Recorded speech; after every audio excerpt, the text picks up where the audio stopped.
Hi everyone, this is Abdulrahman Siddiqui, aka Pakistani Pepper.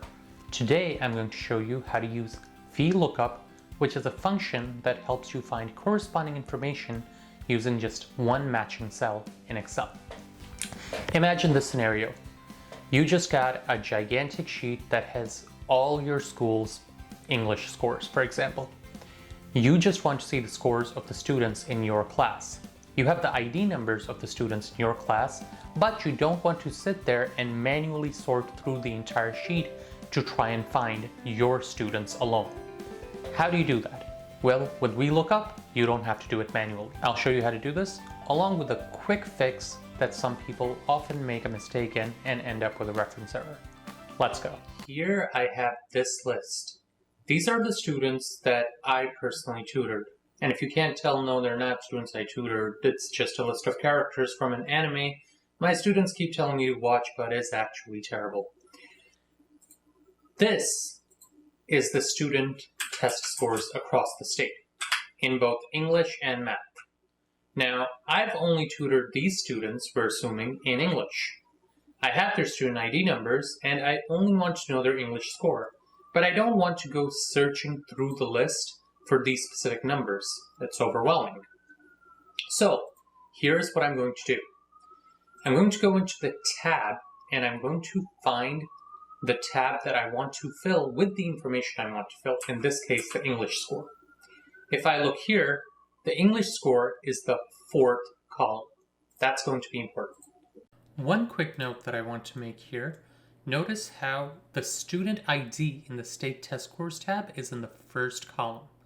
I'm looking up through the student ID, so I need to make sure that the student ID is the first column in my table array, or the full list of data that I'm looking through. If I were looking through another metric, for example, some kind of registration number, I would need to make sure that number was in the leftmost column of the data I'm looking through in the state test scores in order for the VLOOKUP function to work. So what I'm going to do is I'm going to begin by typing the formula, which is equals VLOOKUP, open parentheses. The first thing it asks me for is the lookup value, meaning the value that we want to look up in that other sheet. That is going to be cell A2, or the student ID number for Ubuyashiki Amane. I'm going to hit comma. Now the table array is the place you want them to look at for the entire list. And the place I want them to look in is this entire state data. So I'm going to just go ahead, I'm going to again click on the first cell, drag it all the way across to the right, and while holding shift, also drag it all the way down. And now that is my table array. I'll hit comma again.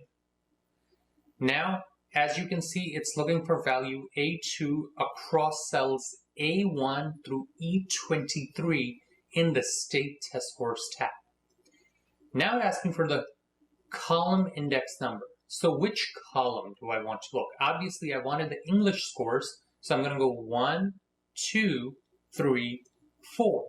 The fourth column. I'm going to hit 4. And the last one, true, means that it's an approximate match that it will look for, that as long as it matches closely enough to student ID, it will give us that. Or false means it wants an exact match.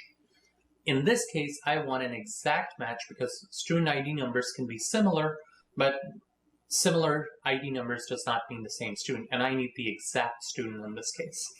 So I'm going to say false. It's just 75, and Ubuyashiki Amane should have a score of 75. There you go. So what happened here? Let's look at the formula again. I did equals VLOOKUP. I did A2, which was the student ID matchup I wanted to do. I went into this tab with the state test scores. I selected the entire area with the data. I picked the column of English scores, which was the fourth one, and then I hit false because I wanted an exact match on the ID number, not an approximate match. And again, that gives me 75. So if I follow the same procedure here, which once again go to VLOOKUP, this time I want the Ubuyashiki Kagaya scores.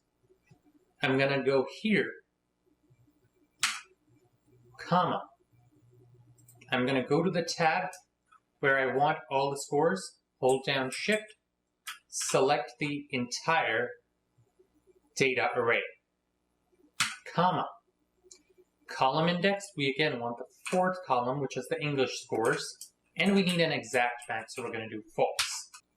Now, here's my question. What if I just drag this all the way down? As you can see, it's still got 95 here, 42 here, 70 here. But what about this last one? This is that error that I was telling you about. The mistake that people make is that they try to drag down the formula all the way. And the problem with that is that also drags down your data array. So the state test score data is from A1 to E23. However, when I drag it down, that became A2 to E24, A3 to E25, A4 to E26. As long as your data is in those cells, it's not a problem. But then, look at what happens when you come all the way down here. The NA means that A7 through E29 does not have this number. Do you know why? Because this number up here was actually A3. And because I dragged down the formula, I was starting from A7 to do lookup. So how do I fix this? So I'm going to go back to the original cell. And what I'm going to do is I'm going to put dollar signs in front of the A and the 1 and the E and the 23. What that does is that when I drag down the formula now, it is going to keep the A1 to E23 consistent. So again, dollar sign before the A, dollar sign before the 1, dollar sign before the E, dollar sign before the 23. That prevents the formula from changing when it's dragged down. So now, instead of A2 to E24 when I drag it down, this is also A1 to E23. And the result doesn't change here. But when I drag it all the way down, the result does change here. Because, again, Shinazugawa Genya was actually in A3. And now, he's actually showing A1 to E23, so A3 falls in that range. That's a common reference lookup error that people have. If you are able to pay attention to that and just put in these dollar signs, you would probably be able to solve most of the issues that happen in the early stages of this formula. Anyway, I hope you enjoyed this, and I hope this inspired you to never watch Demon Slayer because it is a terrible anime. So that's it. Hope you found this video helpful, and if you did, consider liking and subscribing. This is Abdurrahman Siddiqui, aka Pakistani Pepper, saying peace out, stay peppery, and don't forget, sometimes life's best lessons are in the stories we hear least. Have an awesome day, guys.